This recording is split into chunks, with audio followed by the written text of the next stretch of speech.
Good afternoon. This is Neil, Simpler Futures, Simpler Trading. It is Monday of a very busy week to be, and that is including the fact that we are officially rolling now from the June to the September contracts. Actually, today is rollover day. The premium that you want to know, September over June, was 44 points in the S&P. So the quote that we were accustomed to seeing in the June is now plus 44 points, the equivalent in the September contract. The NASDAQ is 179.5 points. The Dow is 293 point premium September over June. Mid-caps 24.6 and the Russell 17.8, almost 18 points. So that's the beginning of it. The next is that the week really starts tomorrow, in my opinion. Tomorrow morning, an hour before the cash open, we get a CPI report.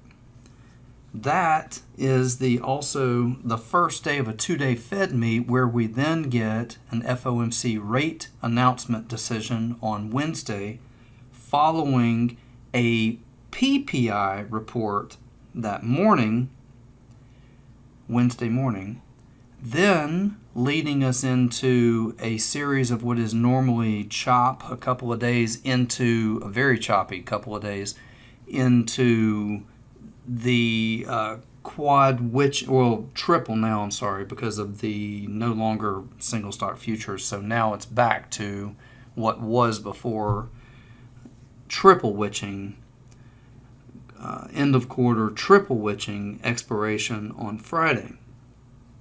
So it's going to be a busy week. What you see on screen is the September contract and its levels. So anything you see here is going to be a September plus 44 over what we were accustomed to as recently as last Friday. All the way up into 43.89 or so, 88.89 today. First level on the top side, 44.20, and then 44.65. The middle point here, the beginning, 43.50. which has essentially weekly pivot right there with it at 43.41. Below that, on some volatility, should possibly we get the unexpected, which would be a rate increase. And remember, though, that's not completely unheard of. Both the BOC and RBA recently surprised with a quarter point uptick on the rates, where it was widely expected that was not going to, it was widely expected to be a pause, right?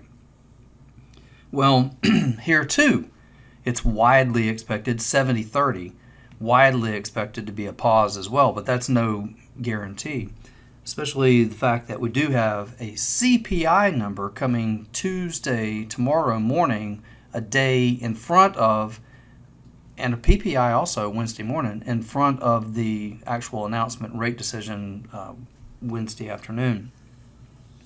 But on the downside, 42.75 and 42.25. That's the first and second tier support levels on the bottom, the over-under in the middle, and then first and second tier resistance on the top is what I'm quoting for you. It's going to be an interesting week. I don't know which way it goes, but the best trade opportunity, I believe, in terms of volatility presenting opportunity for us, it's my opinion that would be a surprise uptick on the rate that is widely not expected by the market, that then leads to some enhanced volatility, which provides opportunity for us. So that would be my preference, and for that reason. And outside of that, that's what we've got for tonight. Look forward to being with you again at the next update. Hope this helps some. Till the next update, do take care. Good trading. Without simpler trading, I could not have financial independence. This is one of the best investments I ever made in my life. It's helping me find consistency. It's one of the things that won me